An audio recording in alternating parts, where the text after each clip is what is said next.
everyone in the room today is automatically hired as an intern. Congratulations. Shanghaied is another word. Shanghaied as an intern.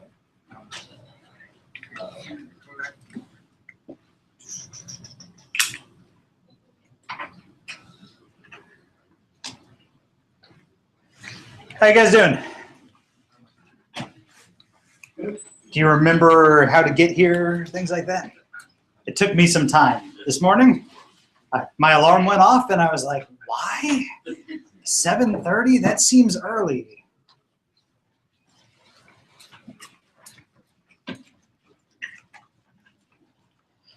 Welcome back. I hope everybody is super pumped about IPA 3, having lots of fun with that. I want to hear no bitching about IPA 3. I told you it was hard, and I answered questions until 3 in the morning last night on Piazza. You guys just need to focus. We'll talk more about that later in the class. So, welcome back to those of you that weren't here on the last lecture before spring break. We missed you. Welcome back. If you weren't here, a reminder that we're now kind of entering into the second half of this course, which is, or the last third, maybe. I guess it's really the last third. Good for us. We're going to make it, kids. We're moving into kind of HCI topics. So we're out of the kind of like things that I consider core, I need to test you on the midterm, I would expect every one of you to know in a like UX, interview sort of material, and into the like more industrial oriented topics and or more research oriented topics, but kind of out of the kind of core HCI set. Towards that end, we'll be having quite a few more guest lecturers probably over the course of the next few weeks. The first of that being on Thursday. So please come on Thursday if you can. We'll have guest lecturers on Thursday. Today, we're talking about visual design and Gestalt principles, and also just kind of everything around visual design that I think is kind of interesting.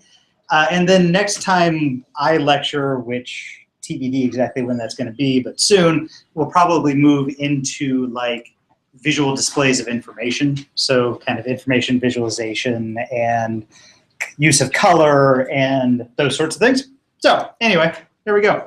Oh, tragic. Fine. All right. So we're going to start with a little history of graphic design. Like where did we come from? Where are we going? Why do we do graphic design? What's the point? And there's a number of different things that kind of graphic design is for. The first one is to communicate. So if you've ever been to like, a national park or historic landmark or something, you've perhaps been given or seen up on the walls one of these sorts of flyers, which are a combination of like text and graphics designed to communicate to you kind of quickly and efficiently and also in an engaging way about some piece of content. So this is one purpose of graphic design, to teach you, to tell you something, to communicate information to you that you wouldn't have had otherwise.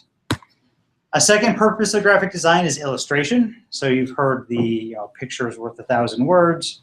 I think inflation has changed that slightly over the years, but it's still worth something to be able to show a picture of something that you're talking about in a book or in a lecture or wherever it is that you're at. You want to be able to say, like, look, this is how the crazy torus 3D strange immersion folds, or this is what the organs look like, or whatever else. So you're visually illustrating a point with a graphic. And then the third kind of high-level purpose of graphic design is interpretation. So I have two posters here, one from the 40s and one from the 60s. Anybody want to take a stab at what the two events are being advertised here? It is not a fire. We're not inviting everyone to the fire. So the one on the right's a concert at the Fillmore. How about the one on the left? Yeah, it's a car race. So it's a car race in somewhere. Milan, maybe? And Monza. So anyway, these are trying to do two things. One, they're trying to communicate information. So both of them tell you something about the event that's happening and when it's happening and where it's happening. But it's very clear that there's some other purpose here, right? Because if they just wanted to communicate that information, it would be big block letters and it would be very clear and you would know exactly where to go.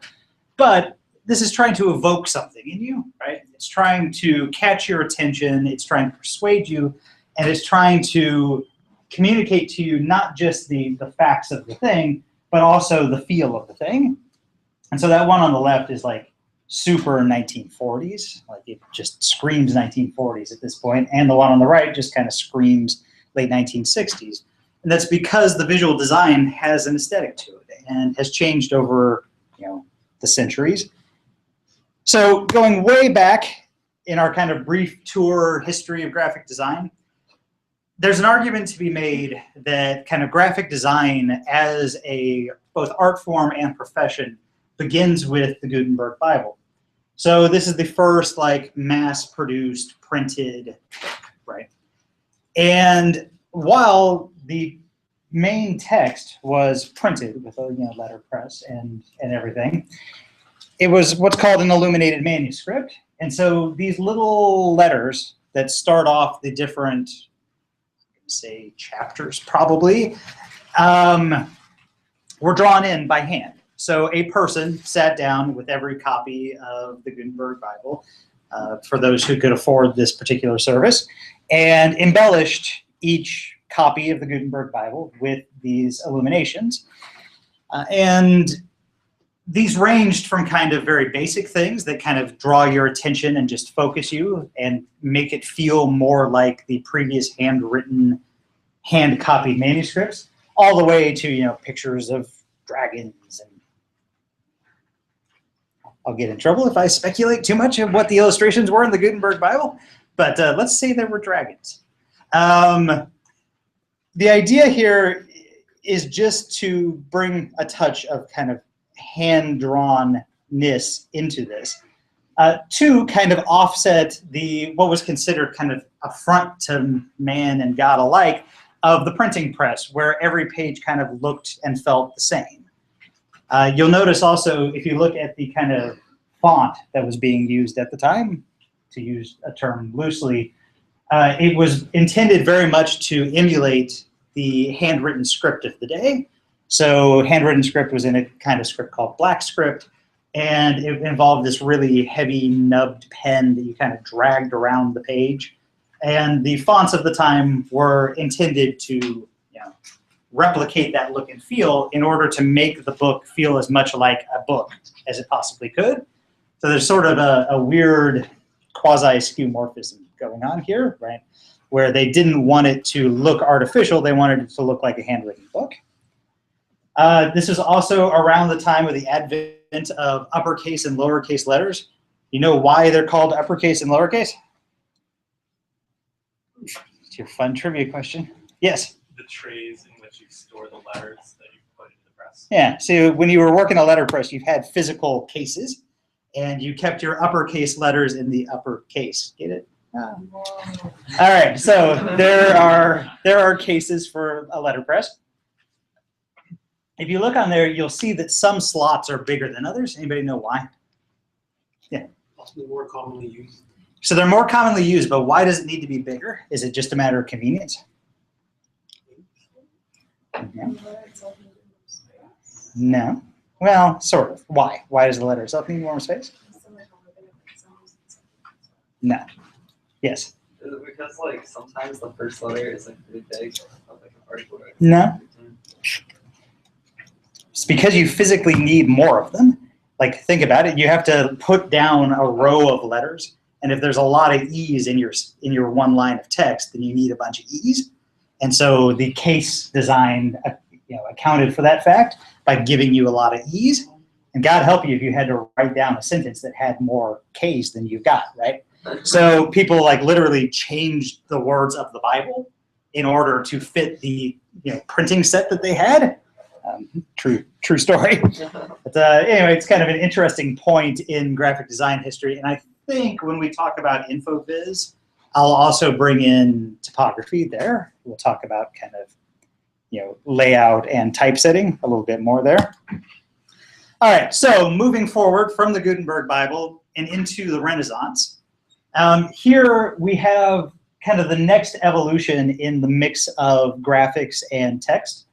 We have primarily text, very stoic sort of layouts, where everything is kind of center aligned and just kind of drab.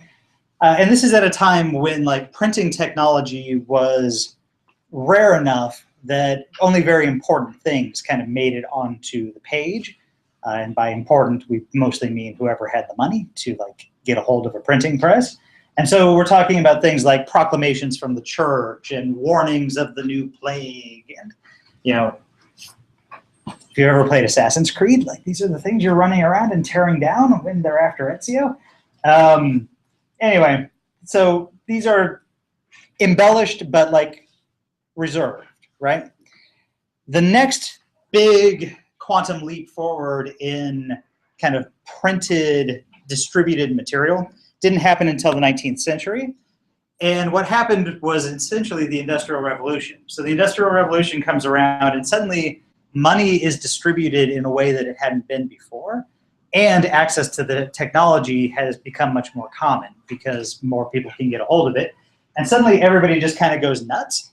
Like you move away from this like medieval into the Renaissance feel, and suddenly you've got like crazy fonts and exclamation points and everything is everywhere. And over here we've got elephants. And like advertising as a field really advanced graphic design a tremendous amount, and still does to this day, because they want to catch your attention. They want to sell you something. They want to show you something you've never seen before. And so this is sort of the Wild West, both literally and figuratively, of graphic design and of printing, when just everybody was kind of going for it and making crazy things. So this is the era that you see represented in those sorts of movies. What happened next? What comes next in the evolution of like printed industrial graphic design? Color happens. That's true. That's very exciting. What happens from a design sense? Yeah. Oh, I was going to guess historically like war propaganda, but... Okay, we're not quite there yet. We're going to stop one place before we get there. So this is crazy. Crazy went away. When did crazy go away? Early 20th century, basically, is when modernism came around. And so we move suddenly from like, bang, bang, everything is happening into design that looks more like this. This is very, 1910, very 1920, that sort of era. And it's modernism. It's a kind of rebellion against style in excess, and a kind of refocus on function over form and on kind of simplicity in design. So this is the London Underground, and kind of all of these signage and maps and printed material around the London Underground are very, very iconic of kind of this minimalist modernist design of the early 20th century. Very exciting.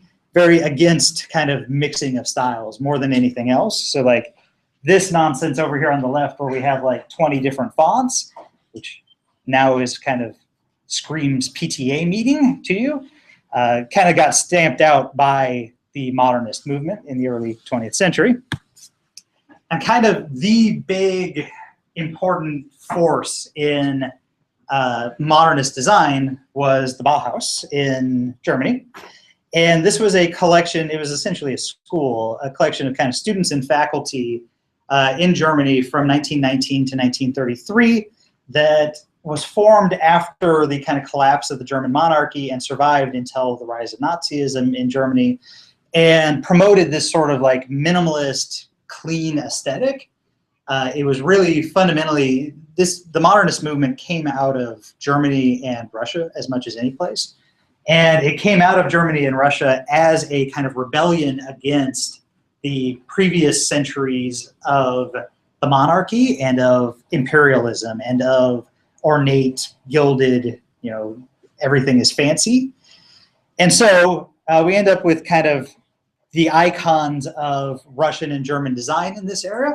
And so if you look on the left, you've got Just Schmidt, who has this poster that is strongly screams, to me at least, Russian constructivism.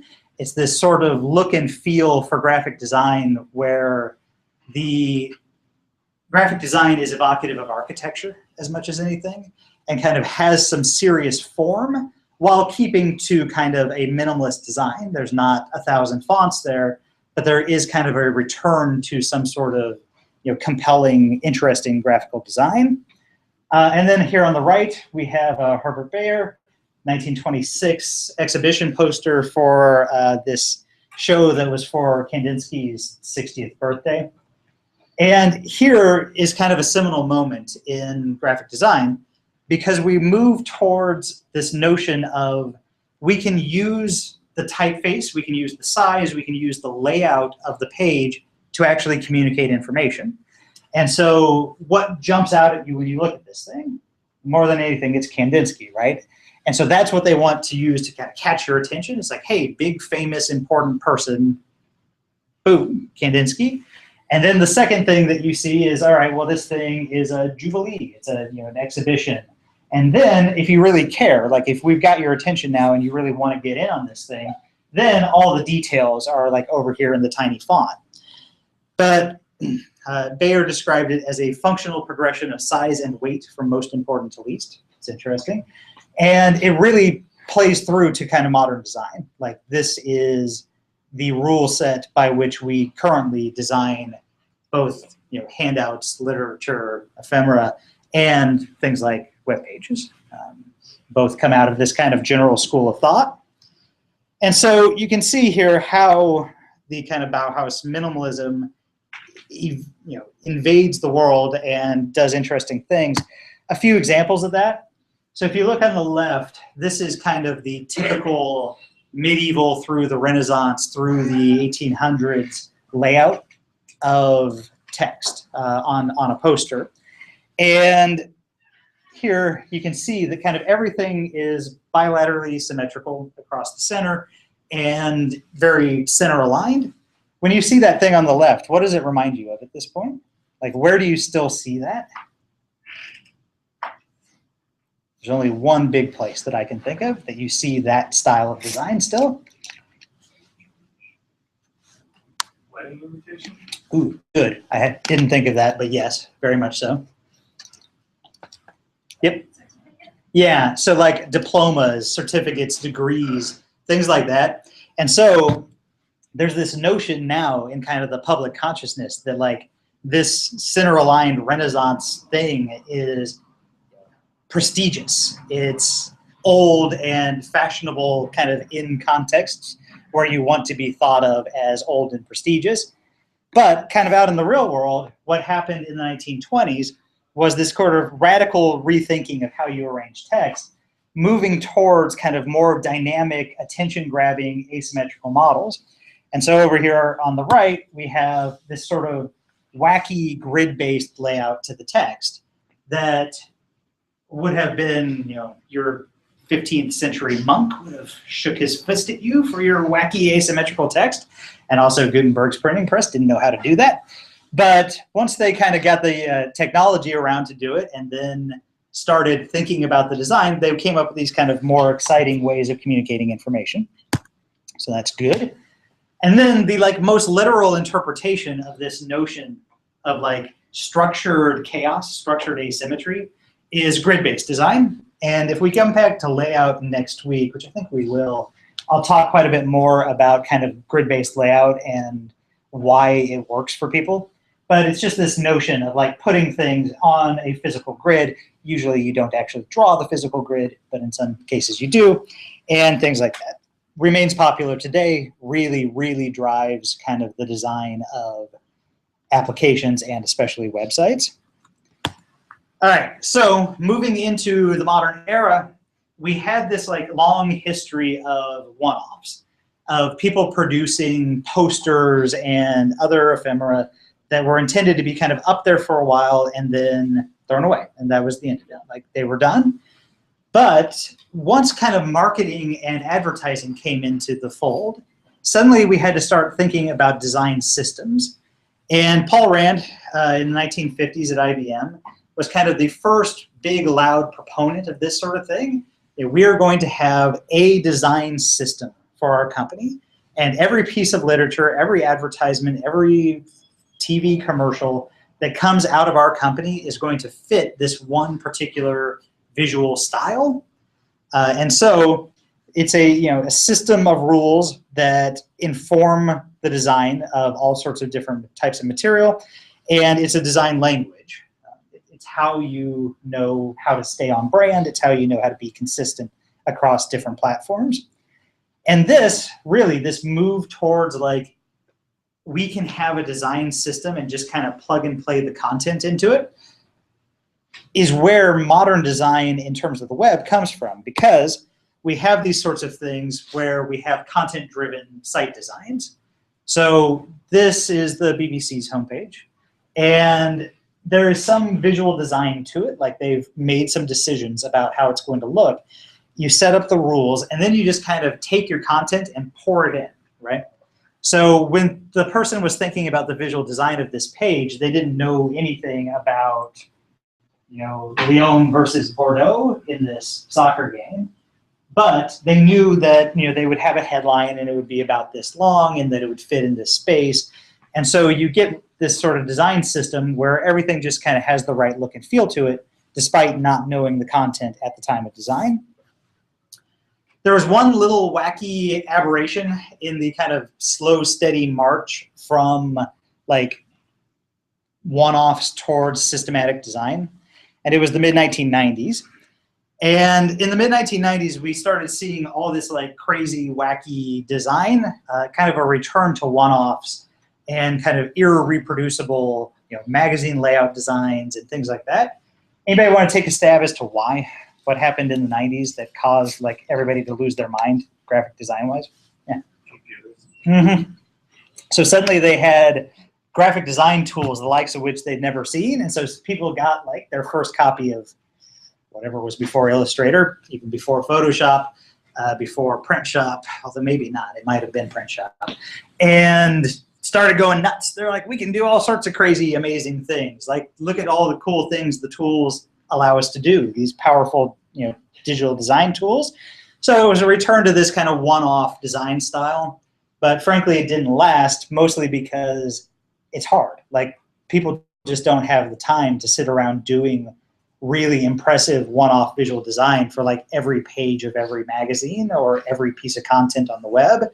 And so we've fallen back into this sort of rut of really elegant but really kind of interchangeable design within visual design on web pages. So we are today. I imagine that pretty soon we'll see another drift into something crazier. We can hope. All right, so that is a brief history of graphic design. I'm now going to do the same thing for industrial design. And the trick with industrial design, with product design, is that you have to worry much more about function than you do with visual design and kind of text. While graphic design has a function, it's there to communicate information, at the end of the day, that bar is pretty low. Like, if you can get a small amount of information out of a visual design, you're okay with that visual design. Whereas if you don't get any juice out of your lemon, you're going to be pissed off at your lemon juicer. It's just kind of how it works. And so when we move into the world of product design, you have to balance these two things. What does it mean to kind of be elegant while still getting the job done?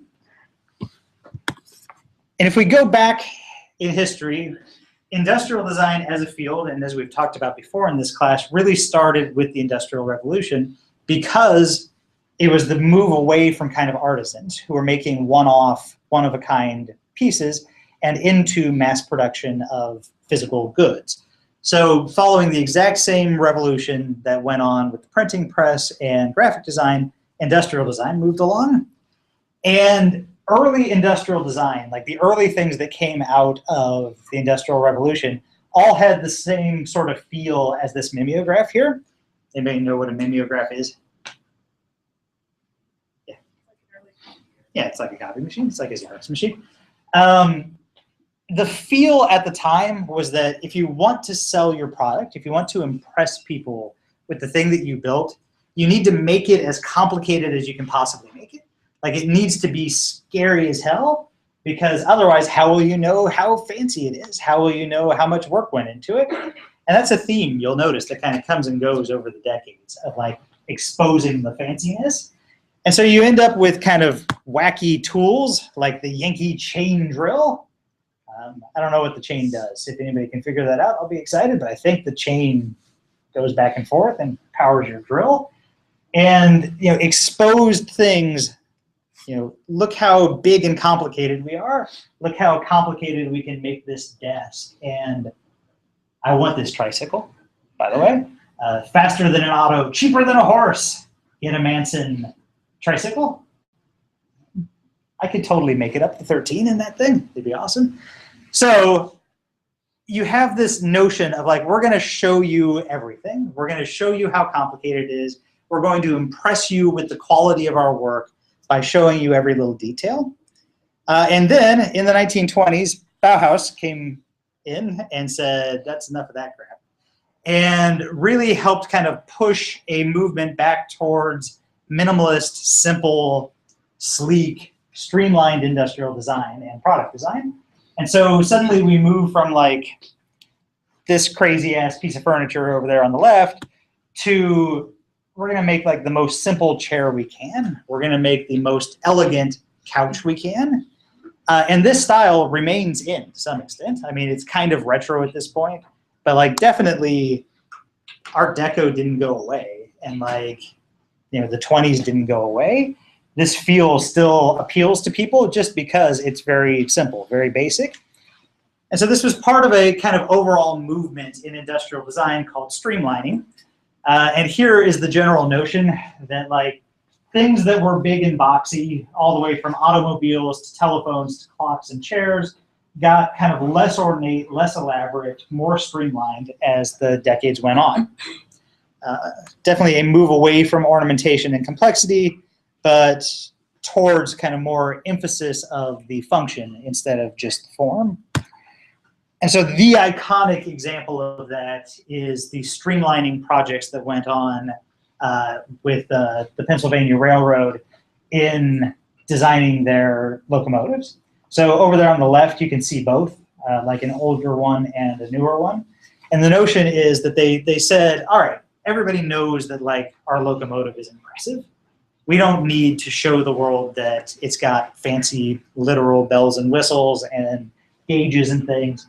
We're going to hide all that inside. We're going to make it as kind of slick as we can make it. And as a bonus, it's going to go faster because like we've improved the aerodynamics of the thing by getting rid of all the crap on the outside. And this, as an aesthetic, really caught on with the world in general, both for good and bad. So it's kind of good that people simplified their designs over the course of the decades. It is bad when people take kind of the streamlining notion too literally. So this, for example, is a super, super aerodynamic pencil sharpener.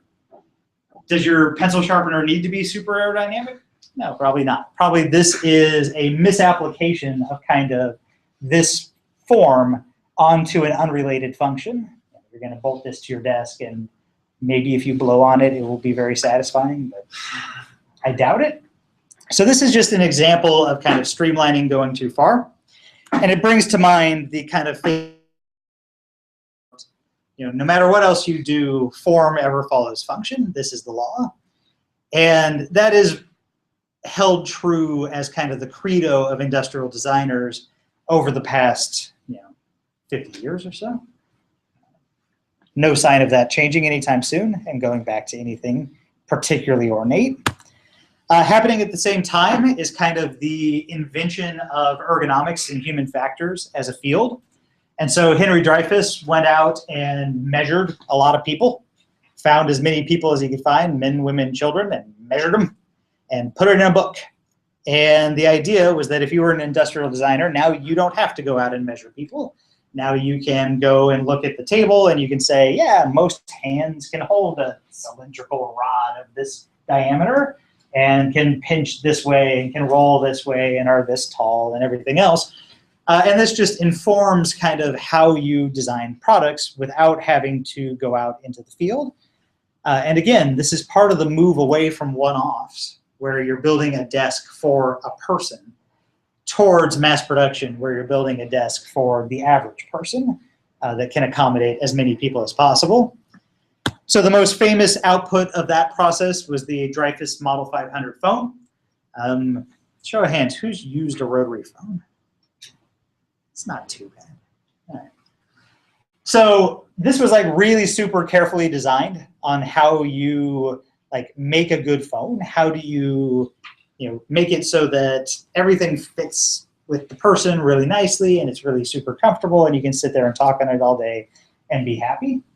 And you'll note that we've made a trade-off over the years as we've gone to this type of phone. This is much less comfortable to like have a phone conversation on than that is. It also suffers in call quality because here the microphone was very carefully like put right next to your mouth. There it's wherever. And so things have changed over the years, but this was kind of one of the canonical examples of good ergonomics. If you've seen, there's people on like Etsy and eBay and things who have made like iPhone docks out of Dreyfus 500s. So you can go in and like pop your iPhone onto it and then talk to somebody on the 500. It's kind of cool. So this is the Centre Pompidou in Paris. Anybody been to the Centre Pompidou? You should go to Paris. Paris is lovely. Graduate and get jobs, and then you can go to Paris. That's my advice. So I went and saw an exhibit on Eileen Gray there, who I thought about putting a bunch in this lecture on Eileen Gray, but if you're looking for a like role model in industrial design, I highly recommend Eileen Gray, who was a Irish furniture and like appliance designer, who I find very inspirational. Anyway, the Centre Pompidou is most famous for this sort of bold statement about form and function. So they said, we're going to take the functions of a building, what it means to be a building, things like stairs and escalators and air ducts and air vents and everything, and we're just going to put them all on the outside, and we're going to expose it to the world, and it's going to be super cool. It's part of the kind of constructivist movement, and it's all about just kind of like showing off, what's going on here, how does it work. Very industrial feel at this point, although they've painted and repainted it in various ways to kind of keep up with different trends over the years. What's the problem with this type of building? What would you guess is the fatal flaw? Why isn't every building like this? Some people might see it as an eyesore, kind of use the function of being a nice part of the city. All right, so some people just don't like it. That's true enough. I feel like it's dangerous. I mean, it's the elements, rain, thunder, Yeah. storms. Yeah, you're close. Yeah. You might want to protect some of that stuff. Yeah, I mean, that's the thing. Like, you want to protect some of this stuff. Like, it's on the inside for a reason. And it also turns out that this is just freaking impossible to clean, this building. And so they, like, make this big project of, like, scrubbing it down, like, once every 5 years and then say they're never going to do it again. So, anyway, Centre Pompidou. It's very cool. It's right in the middle of Paris. Oops. All right, so moving on to kind of the blend of these two. The idea behind kind of modern industrial design and modern graphic design, modern visual design in general, is to try to be as simple and elegant in your designs as you can. That's definitely kind of what is in right now and has been in for a good long time. So there's this famous Picasso quote of good artists borrow, great artists steal. And that's really kind of the notion that I'm going to promote to you guys here in terms of visual design. Like, I can stand up here and I can give you some tips, but I can't make you a visual designer. I can't make you an artist just by saying, like, use blue, not black, idiot. Yeah, it doesn't work that way. And so what you really should do if you care about this is, like, go out in the world and see what people do and see how design works and find apps and web pages that you like and see what you like about them. Try to formalize that notion. Bring your like engineering, computer scientist-y brain to this notion of like, I like X. Why do I like X? What are the common patterns amongst the things that I like? That's the main takeaway from this part of the talk. But anybody know who Picasso stole from, by the way? Everybody knows that Picasso says you should steal, but it's less well known who Picasso stole from. All right, this is your 1 minute of art history. So right around this time when Picasso was doing his thing was kind of the advent of natural history museums and like anthropology museums in the world. And Picasso was one of the first artists to like really get excited about going and seeing what other cultures were up to. And it turns out that he stole basically the whole notion from African tribal masks. So he went and saw all these cool tribal masks and was like, ooh, Cubism, and came back and started the Cubism movement in Europe. So now you know that. If anybody asks you on Jeopardy or something, now you know. So to talk about simplicity, the kind of fundamental goal here is to come up with simple, minimalist designs that are kind of as effective as possible. And a few rules of thumb of this are things like elegance. So reductionism is about including only what's really necessary and kind of trimming out everything else. You see a lot of good examples of this in modern kind of computing design. You see a lot of very bad examples of this. A bad example that I get to use every day is Eclipse. For instance, there's just like 1,000 too many buttons in Eclipse, which means that by default, there's 1,000 too many buttons in Sonoma Studio. Next kind of rule of thumb, regularization. Use one set of shapes, colors, forms, be consistent. This is one of our heuristics from back in heuristic evaluation. And then leverage is kind of a cool notion. So use single elements in as many different roles as you can. And the like canonical example of that in computing is the scroll bar. So your scroll bar tells you a lot of things, right? It is a widget that you can use. You can interact with it. It also tells you where you are in the page and how much content is on the page by the width of the scroll bar. And so this is one element of the screen that communicates a lot of information. Very cool. And if you are as simple and elegant as you can be in your design, one of the benefits you get out of that is approachability. So people are much more willing to like fiddle with something that is simple. It's complicated. It invites further exploration. It also makes it much easier to kind of recognize how the thing works. So if you look on the left, there's like one button on that Polaroid, and if you picked it up and you weren't sure what it did, you would probably just push the button and you would get a picture and you'd be like, oh, I pushed the button and I get a picture, and then you would move on. Versus the Minolta over here, which is much more complicated. You have to kind of fiddle with all the switches, and there's dial feedback because it doesn't spit out a picture at you. Much more complicated.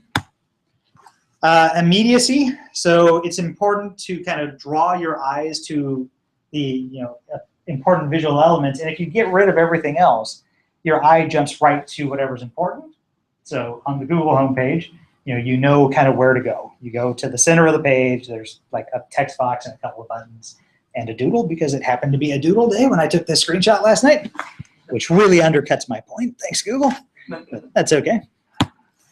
And then there's this notion of refinement. So how you draw your viewer's attention to essential information and kind of get rid of the clutter.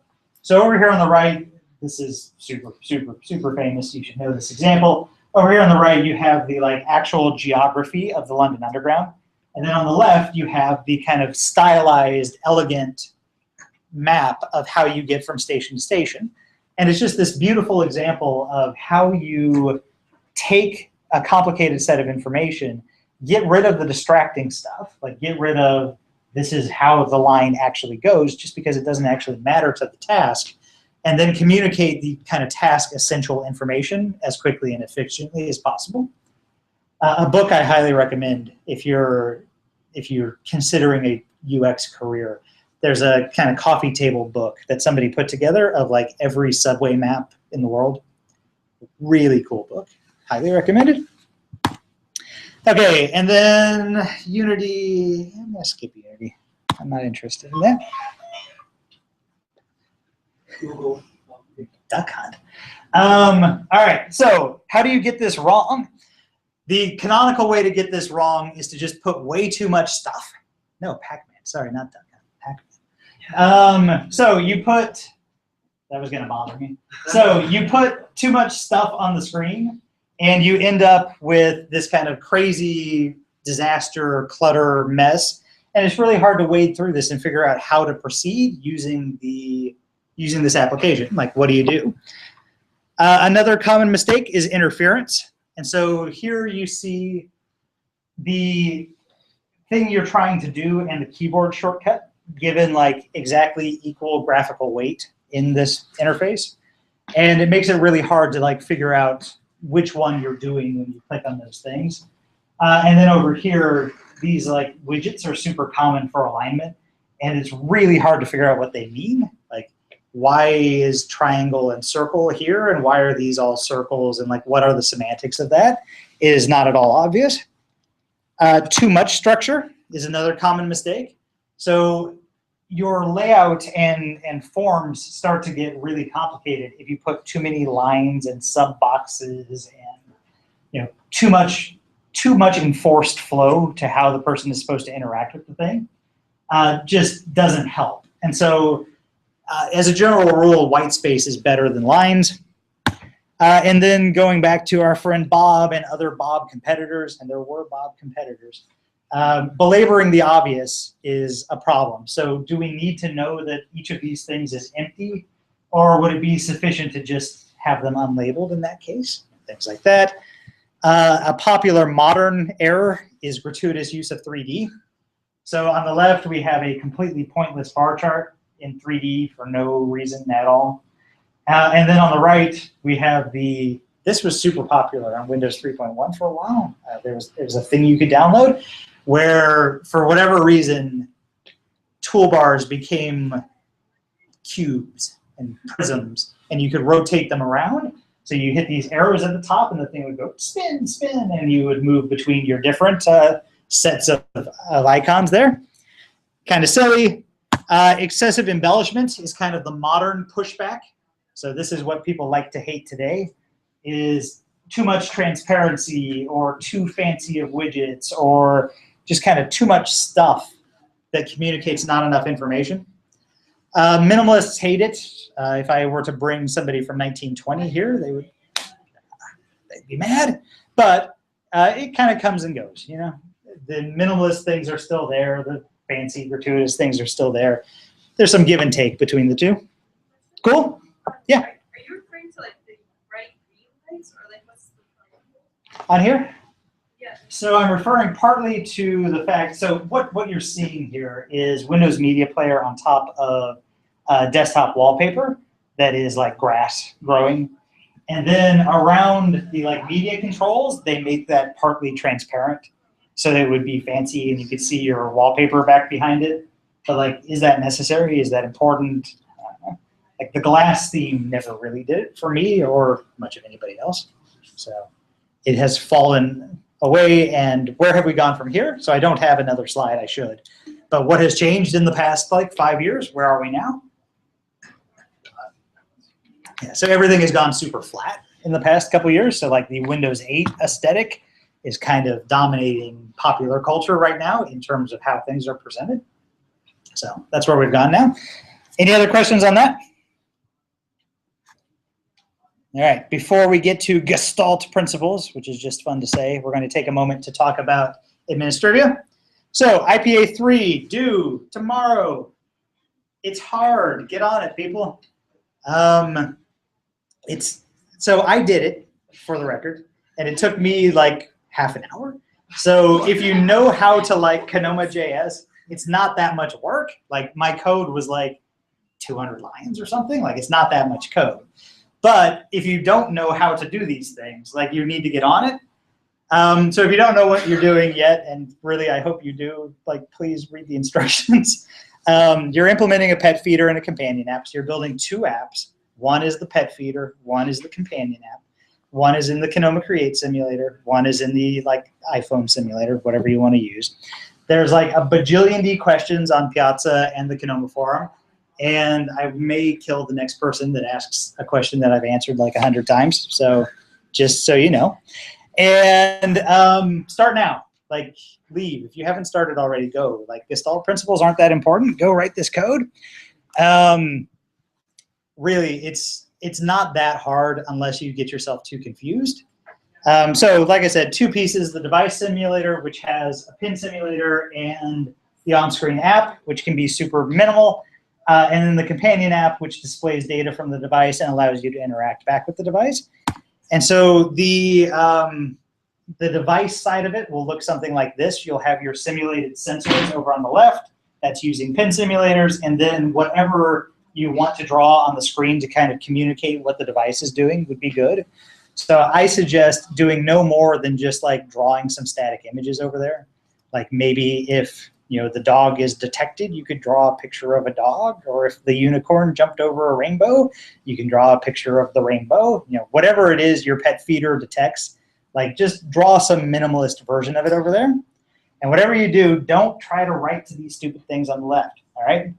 Don't try to write values. Do not. If I have to say this on Piazza again, I'm going to scream. It's not the idea. Like, those are sensors, and you don't, like, if you take an action on your companion app, in real life, it doesn't, like, change the world magically. You maybe do something, like you release food, or you play music, or you make a pleasant smell, or whatever. And then your sensors on the device would detect that that has happened. You would get feedback from the real world through your sensors. And so you want to just manually, with your little mouse, change the value over there to reflect that. Are there no right pins? What's that? Is there no simulation of right pins? Like, is it right? There are. So we have like an LED you can turn on and off. There's like an LED simulator. And I think maybe we have a like analog output simulator. So you could use those, but don't write to an input sensor. It doesn't make sense. Don't do it. Yes? Is it fine to hand wave the outputs? Like, Yeah. if you had Of course. Yes. And just make sure it can't be the other way around, right? Where like the device itself has the interaction, like there are buttons or something you can click on that, and then it gets simulated there. I don't recommend it, because it's kind of missing the point. Like the idea, so think of your final project when you're looking at this, and think like in your final project, whatever the UI of your device is, whether it be like the little tiny screen on your wearable, or the giant plate of glass in your programmable window, or whatever else you guys are doing, like that's what you simulate here. And then the sensors and whatever else is over there. Okay? Make sense? Cool? Yeah. So then the app is reading the data from the simulators, so then Right. the data that the app changes, Mhm. that you said it doesn't go back to the pins? No, so you've got two things, right? You've got your device simulator, and you've got your companion app. And the companion app is on a phone over here, and it wants to draw some display of like what's going on the device. And so it's asking every now and then, it's polling or something to the device and saying like, what's going on? And the device is sending back information. And when the device is getting that information is from those simulators, right? And so when you adjust the simulators over here, you'll get your BLLs will call back your callback in the device, and then you can have the new information to provide when the companion app asks for it. And then say over here you said like, feed the dog, and you hit the feed the dog button. Over here, I would draw some little picture of like, I'm feeding the dog, like on the screen. But then there's no reason to update this, because the sensor in real life would just work, right? And so you, with your little mouse, can slide that slider over and say like, okay, now there's food in the bowl, or now the dog isn't hungry anymore, or whatever else. Make sense? Yep. When you say like draw the pictures, Mhm. is there an easy way to do that, or should we just use like images? I would just use images. Yeah, I would just like find some Creative Commons images that you want to use, and I would just pop them on and off the stack. Okay. Super easy to do. Please. I guess what's the number of like different things that you would want to see in like like is the camera something extra, or is that something? I would say that was an example, not a requirement. Seeing like 2 or 3 things would be neat, but I wouldn't go crazy beyond that. I don't know, think about it a little bit. Oh, darn, I forgot to bring them. So on Piazza, I linked a Shark Tank video, and I meant to show it in class today, but there was somebody on Shark Tank like 2 weeks ago that totally pitched IPA3, It was a iPad app where you leave your iPad on your pet food dispenser, and then you can like phone in and talk to your dog while the dog eats. They did not get any money from the show. All right, any other questions about this? We'll be on Piazza, we'll be on the forums. I think maybe Will is gonna do a hangout tonight. If I feel so compelled, I might do something at some point. But like, don't expect me to necessarily be able to answer your question like 10 minutes before the deadline. Like, get in tonight if you've got questions. Yep. When are we getting your midterm scores back? Soon. They're like 99% graded, and then my GSIs all got busy with the WIST deadline. WIST is a conference usable using user interface systems technology. So there's a deadline like this week, and they're swamped, but soon. People did okay. Nobody got a perfect score. I mean, you plan for that, right? Was that? You plan for that. Of course. What's like, how does like okay? I don't know. So we haven't, the question we haven't finished grading yet is the short answer. And so things could vary a lot there. Everybody sucked on the last question, I can tell you that. Everybody sucked on the last question. What was the last question? The last question was the like experimental design thing, and like nobody even read it. You wrote answers that didn't even make sense.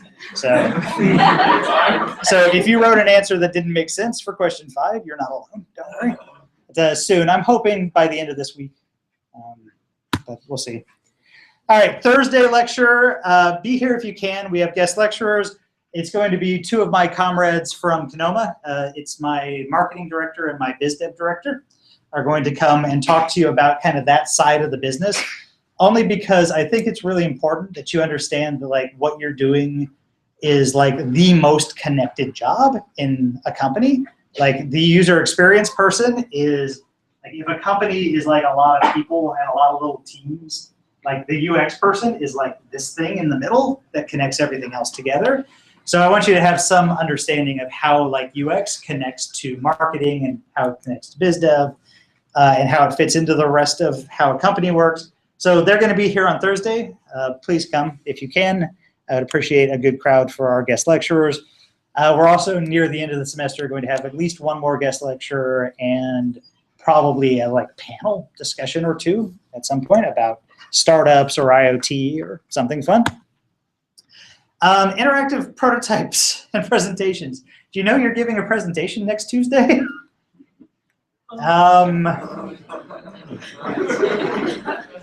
So I think you're screwed. Yeah. Am I right in thinking you're screwed? Yeah. So like right now the schedule is that interactive prototypes are due next Tuesday or next Monday, next Monday night. And then there are presentations Tuesday, Thursday, and I think you're boned. So I'm going to have a little chat with the GSIs on that. Probably we're going to kick that back a week. That is my inclination there. But so understand that like I can't move the end of the semester. That's the biggest problem we have. And so 5 weeks from tomorrow, you are giving final presentations. Like that's happening. And you're giving final presentations and you're giving your poster session and like the whole thing is done. So we can move these things in the middle around a little bit, but like the end is nigh. And you've got to decide how you're going to deal with that. So heads up. It is looking like Wednesday is going to be the day for final presentations. I think we're still working out the details on that. We're going to have to do some crazy thing. The problem is that they can't find a room that fits us all. I accepted too many people into the class, and so they can't fit us all anywhere.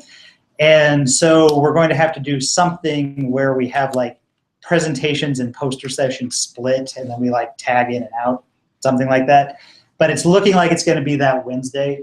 And then you should also know that I cannot, by rule, make you turn in your final project report that week.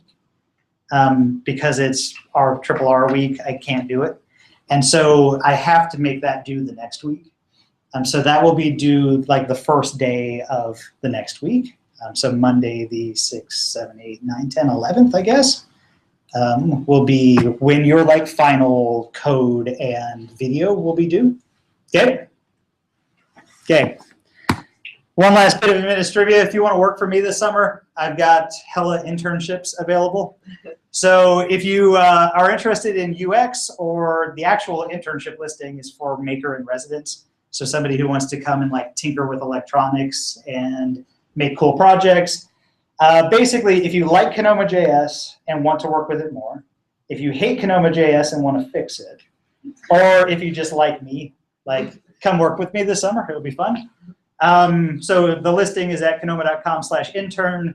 And for the record, I'm not looking at your applications as they come in because I don't want to know. I will be pleasantly surprised when the semester ends and I find out who's working for me.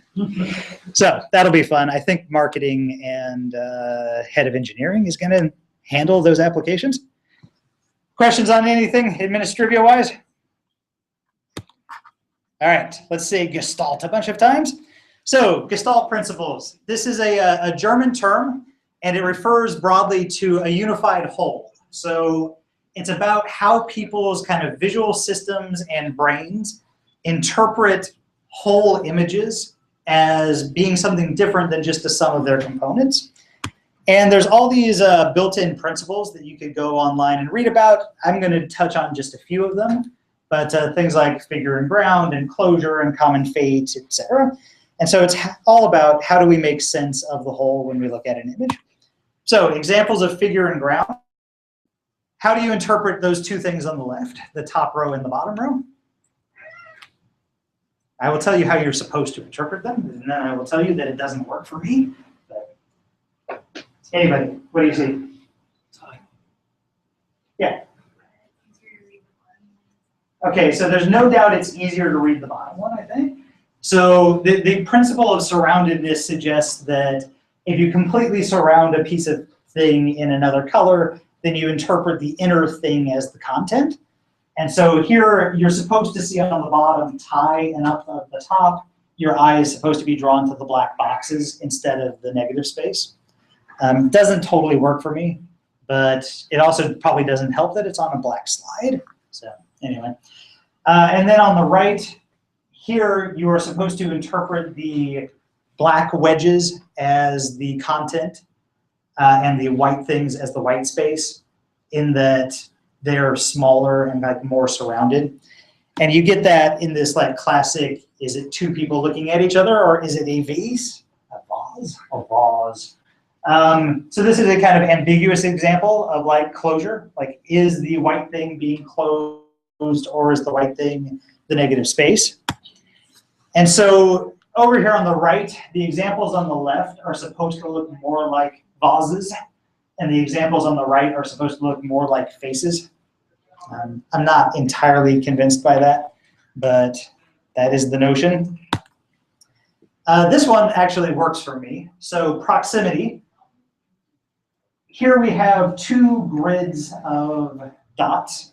And there's nothing that screams to you that one, this is exciting, that one is like rows and one is columns. And yet, they're happy middle ground here. And yet, most people interpret the top left one as being columns and the bottom left one as being rows, because of the way the dots are kind of more proximal in that direction. And so that's nifty. You can use that. How would you use that in a actual like graphic design? So say I had this menu here, and I wanted to make this menu more readable by exploiting the principle of proximity. How would you go about doing that? Yeah. Yeah, so use some white space, right? God bless it. So if you just kind of group things and say, like, here's how we're going to, use proximity to say these are individual items and to kind of separate the title and the cost. There you go. Use of Gestalt principles in visual design. Good for us. So when you want to employ that principle in your own designs, these are kind of the steps. Think about which elements in your design are logically related.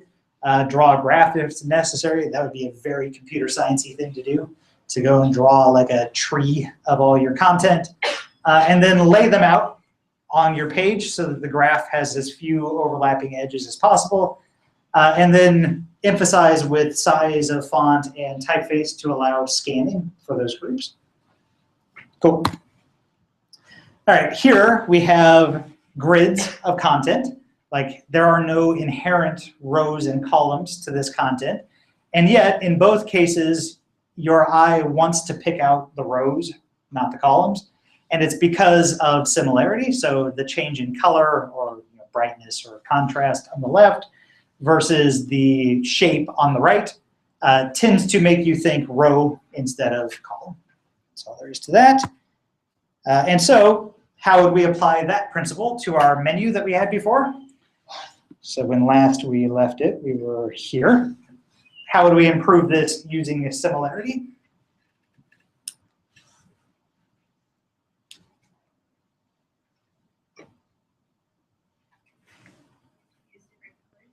Yeah, so I mean, you can use different colors or different fonts or something that draws attention. And so here we're going to make all of the titles, the names of the dishes, one weight. And we're going to make all the descriptions of the dishes another weight. And that tells us just at a glance that like those things are of the kind of same semantic level in the hierarchy and have similar meaning, and then the other things are semantically related to each other. And so now we've successfully like grouped together individual dishes and made it really easy to scan for the names of the dishes. Here's a freaky one. I'm uncomfortable that this exists in our eyes and brains. So bilateral symmetry gives you a sense of figure. So for most people, that left two sets of lines is like just two lines next to each other. And then these other two are interpreted as a thing. A thing, a single entity that is being bound by those two lines. And there's no obvious reason for that, other than that bilateral symmetry is super common in the world, like out in nature. And so you see bilateral symmetry every day. And usually when you see bilateral symmetry, you're seeing a person or a caterpillar or an animal of some sort.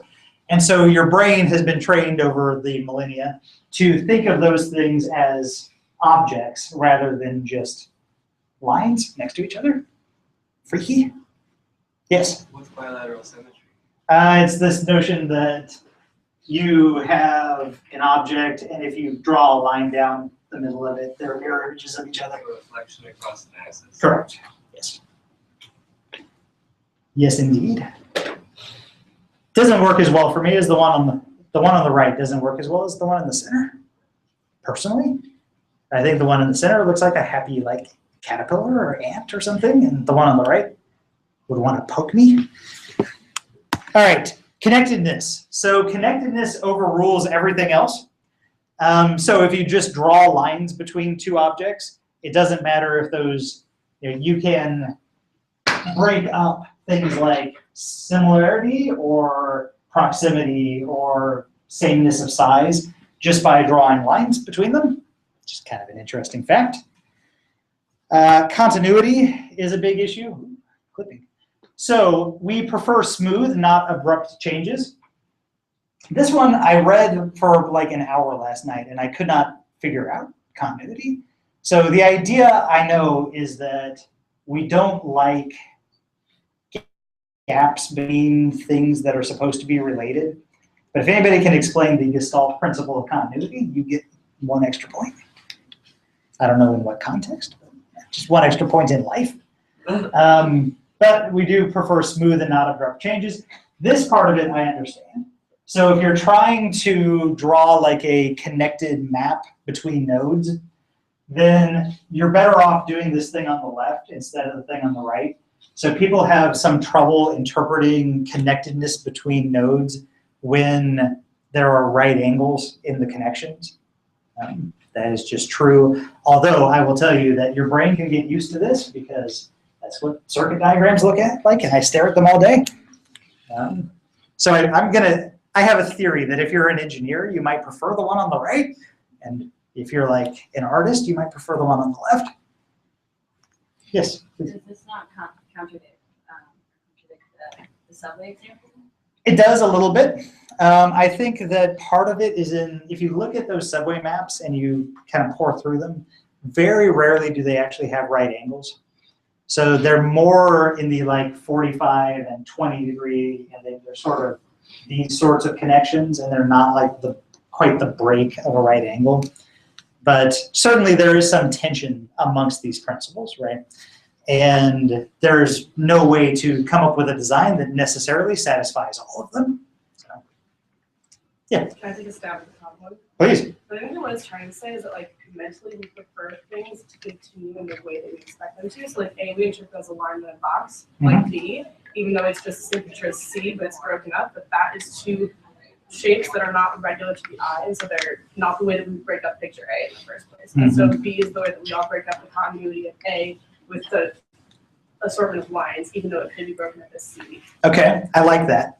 And that would play into my next slide, if true. So that's a reasonable explanation.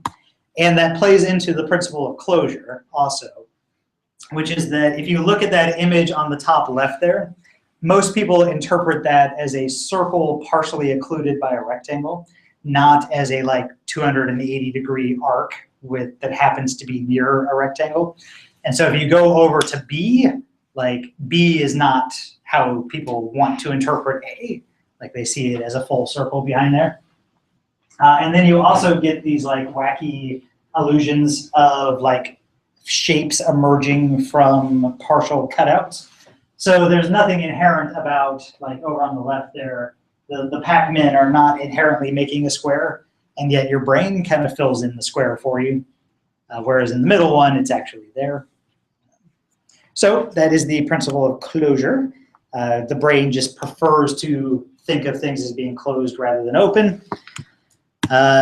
This one has my favorite name of all the Gestalt principles, which is the common fate principle.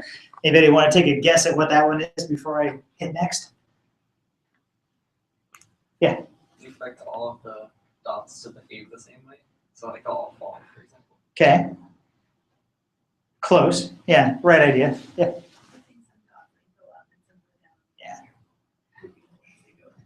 Yeah, so your brain wants to interpret things that are moving in the same way as having some like related semantic qualities to each other.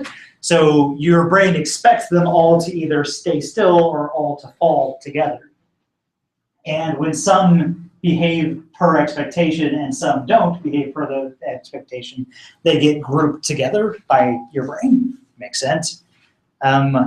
This is one of these ones where it's like, well, yeah, it's because you group them together.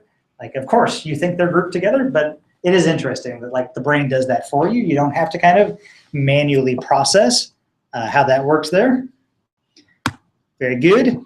So how do you actually bring this into the world of UI design? Basically, you just have to keep them in mind while you're working. You know, think about the logical organization of the information that you want to present. Use the Gestalt principles to express the relationships that you want to communicate to the user in as effective a way as possible. So using proximity, similarity, all these other principles, you want to push the logical connections between your information. And then if you don't do that, you will confuse your users. And so this is all kind of filling in the underlying details of how do you make the user's mental model of a system match your conceptual model. Like, how do you get conceptual model and system model into alignment? You do it by kind of taking advantage of the things that are already built into a person's brain, which is why this is kind of half a cognitive science class. Hooray for us. So in summary, design is about communication. It's about form and function. It's about getting across the ideas you want to get across. Simplicity and elegance are the keys to good design. Minimalism constrains you and reduces the chances of you making a bad design. That, if nothing else, is the key thing to take away for an engineer. Like if you just don't get this visual design stuff, like just keep pulling things out, edit as much as you can when you're building a UI. Like more is not usually better.